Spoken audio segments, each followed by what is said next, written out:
Hey, food explorers. It's been a minute. I have been doing a lot of things, but haven't actually sat down and recorded an audio episode of the podcast. So, what the heck have I been doing? I have been doing YouTube. I've been doing YouTube shorts. I've been making failure recipes and then having to fix them.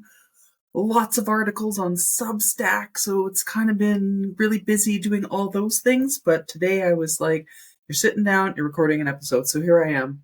Here's my smiling face or my voice, however you are consuming your content today. So with our podcast and all the other things that we do with it, I thought let's do a quick little sort of mid-year update on what's been happening, where we're at right now, and sort of some of the things that we've got coming up, because we have some really cool things coming up. So, as I was saying, I have been doing a lot of stuff, but it's just not been necessarily on some of our podcast platforms, your Apple Podcast, your Spotify, and all that. And I think it's been 3 weeks. I'm sorry. I'm sorry. But the YouTube videos, while they are really fun to do, my goodness, they take a long time. I'm working on one right now. Maybe will come out tomorrow. And it is all about some yogurt that I made. I actually made yogurt from scratch. I don't know who I am right now. I made yogurt from scratch, though. And it turned out really, really good. So I have a quick little video coming out about that. But there's just so much editing to do with those videos. So I love it. But I kind of just like talking to you guys and, getting the microphone. I mean, it takes a little bit to set the room up, but it's all good. The other thing that we've been quite busy with is kind of sort of planning ahead for the rest of the year, because there's a couple exciting things. One, there is a farm called Fifth Generations Farm, and she is a local farmer and grows a lot of garlic and has just an incredible presence on social media. She's publishing her first book. So I already messaged her and said, I need you on the podcast.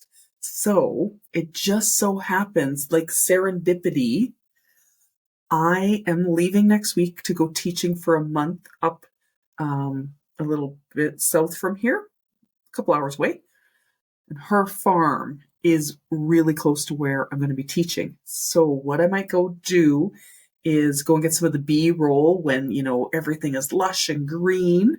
And then we might do her interview closer to when her cookbook comes out, because then it'll be great promotion for her. So I will put the link for her farm in the show notes, as always. But how exciting, like a local farmer and a new cookbook coming out. The second exciting thing is one of our other farms that you guys know we love, because I talk about it all the time, Thistle Hill Farms. Same thing, where I'm going to be teaching, they're not far away from there. So what I'm hoping to actually do is maybe mid-July, because I'm going to be gone till August. Again, their fields are going to be lush and green, so I'm hoping to go up there and potentially do the same thing, maybe get some B-roll, maybe do the interview. Just, it all depends. Like with all of our farmer friends, I've said to all of them as I'm kind of setting up these interviews, whatever you need, because I know that this is the time, this is feast or famine time, and you got to feast, and you got to get all your stuff planted, and you got to get all of it harvested, and there's so much that needs to be done. So those are coming up. And so while I haven't, again, been recording a lot of audio stuff, I've been working on that. The Substack articles have been so much fun. Thank you to everybody that sends us comments.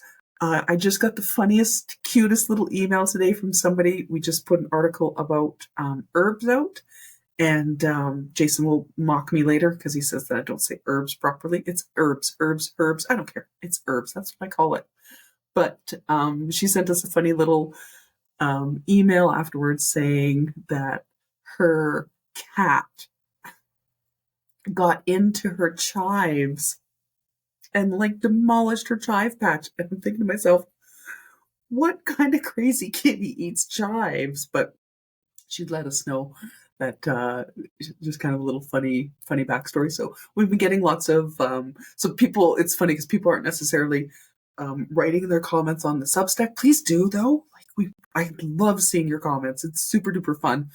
But I tend to get people will like message me, or if they know me personally, they'll pop me a text or an Instagram message and kind of give their sort of commentary or experience with whatever it is we're talking about in the Substack article. So those have been really, really great. And I absolutely have in love sort of this um, relationship partnership. Jason does all the editing and I do the writing, and we kind of have a fun little bit that we do with that. So that's point number 3. It is farmers market season. And one of our friends the other day said to us, he's like, do you guys just go to like every farmers market every weekend? And yeah, we kind of do. So we have a lot of farmer friends. We have a lot of vendor friends. And so each week you can typically find us at usually 3 farmers markets. So, we need to go to Bountiful. Jason's got to get his bread. I need to get the Butterhorn. Reclaim Organic Farm now has a booth at Bountiful, but we also see them at the outdoor markets. So it just kind of depends on what we're doing as to where we're going to go. And sometimes we just walk the markets just to go see our friends or bring our friends cookies. Hi, Shauna, I'm looking at you. She'll send us a message, be like, are you going to Kalina today? Because I would like a cookie. Well, first of all, we're going to Kalina because we go to Kalina every week, though we did miss a week. What was it, last week? We weren't there, and I thought for sure they were going to put an APB out for us because we typically never miss going, but we had such a busy weekend, and there was no way that we could get there with everything else that we had going on. Jason's friends were here from Taiwan, and so we wanted to spend some time with them. Oh, and we just did our Devoured event with Daisy Chain Book Company. It was our biggest event. We had 30 people. It was so much fun. I have not laughed that hard in a long time. The guests that were there, they brought the humor, and we had a blast, like an absolute blast. So one of my favorite authors, Ruth Reichel or Reichel, I don't know. I'm sorry, Ruth. I feel like it should be Reichel. But her book, Garlic and Sapphires, was one of the picks for the books. And I actually made this. Now, don't hate me. I made a no-bake cheesecake, but it was delicious. And even Brandy, who owns a bookstore, who is a purist and loves baked cheesecake, was pretty happy with it. And then I had the strawberry sour cherry compote that I made on top of it, which I had in a YouTube video, which was from a failed gummy bear recipe, and I just turned it into like basically jam. I was like, I'm done with this. This is becoming jam, and it's going to be delicious. So that was a really, really fun event that we just did. We have got our December dates already, and we are going to be doing multiple nights. We're going to be doing 2 different nights because the event just sells out so fast, and we want everybody to be able to get a ticket for it. Speaking of books, I have fallen in love with another book now. Bite by Bite is so gorgeous, and I did a whole episode of the podcast about that book. But everyone, you have to see this. It is called A Whisper of Cardamom, and this is by Eleanor Ford. So this is a British author, and the back says, "This is a love story between sugar and spice." Yes, it is. I do not know who designed this book, but it is gorgeous. I mean, just the inlays of the front and back covers, the pictures, like look, if you're listening, I'm going to describe this.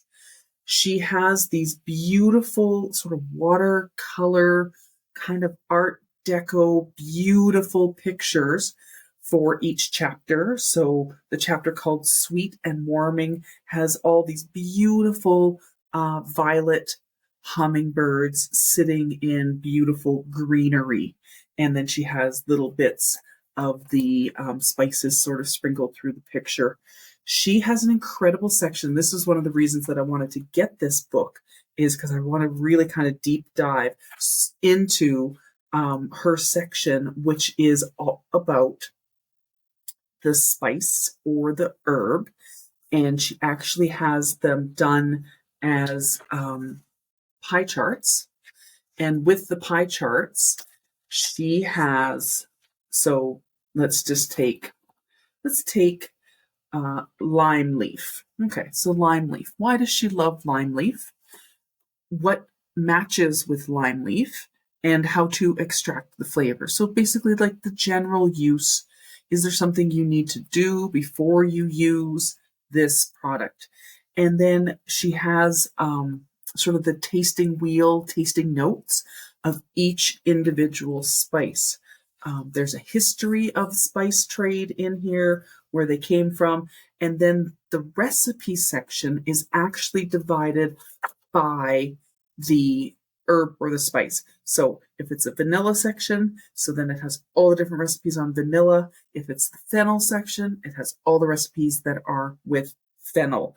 And the recipes are absolutely stunning. The photography is beautiful. Like, this is the kind of book where you want to sit down with the coffee and the tea and just like gaze lovingly and longingly into the book. So, A Whisper of Cardamom, Eleanor Ford. I have already sat and looked through it more than once. Now, I got this from the library. I feel like it's going to have to come and live at my house with my other beautiful books. It's just going to be the way it is. So, and my friend actually works for the publishing company, and when she saw that I posted that I got this from the library, she asked me, how is it? I was like, oh my gosh, this book is going to do amazing. So I'm reading that book there. I'm also Endangered Eating. This is by Sarah Lohman. This, this book, it's just my heart. So this book goes through and highlights some of the foods that are endangered eating.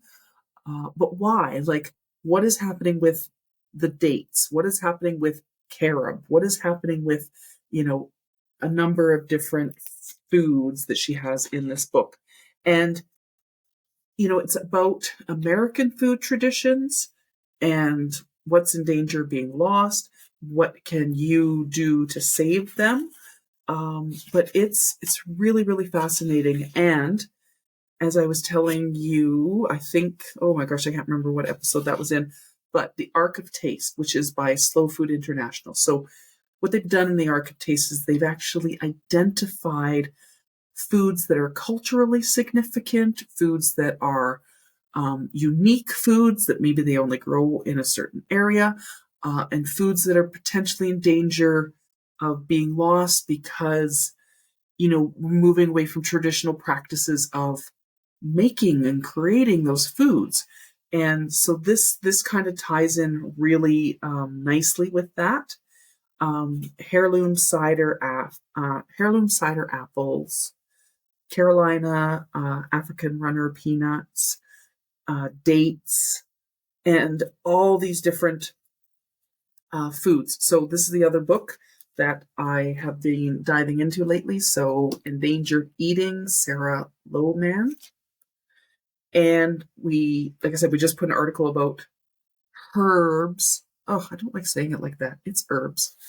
But for that book, I used some of the references from Padma Lakshmi's book, Spices and Herbs. And if you haven't looked at this book before, it's very interesting. Again, it kind of goes through herbs and spices, and then it actually has them alphabetically listed. Some historical things, some scientific things, some fun facts, ways to use them in your recipes, and all sorts of other things. So another beautiful book. It's usually sitting up above me, but I had it out the other day And the last thing is, I'm not going to do it today, but I got another copy of the book Bitter by Jennifer McLagan. And I got it from my local bookstore, Daisy Chain Book Company. And so we're going to have a little giveaway later where somebody will actually win a copy of this book. And I will mail it to you because I can mail you a book. I can mail you a book anywhere in the world. So you don't even have to be from Canada. And I'll mail you the book. So it's exciting. So I got a copy for you guys so we can do a little fun giveaway. So that's the books, the events, the farmers markets. I am going to start traveling next week, and I'm going to be traveling for work, and I'm going to be away for about 6 weeks. So don't worry, friends. All the podcasting equipment will go with me because I'm going to be away for so long. So I'll actually be doing some podcasting on the road, but I'm trying to be really good and not eat junk food all day long. I love donuts and I love cookies. I love them a lot. But I'm going to be doing so much driving. I cannot be cramming cookies and donuts into my pie hole. So my goal next week is to start actually making, I'm going to try and make some healthy road trip snacks. So I need to know from you what road trip snacks are your favorite, because mine are donuts and cookies. I also like to take the Hawkins cheesies. If you're not Canadian, you probably don't know what a Hawkins cheesy is. They're the best cheesies.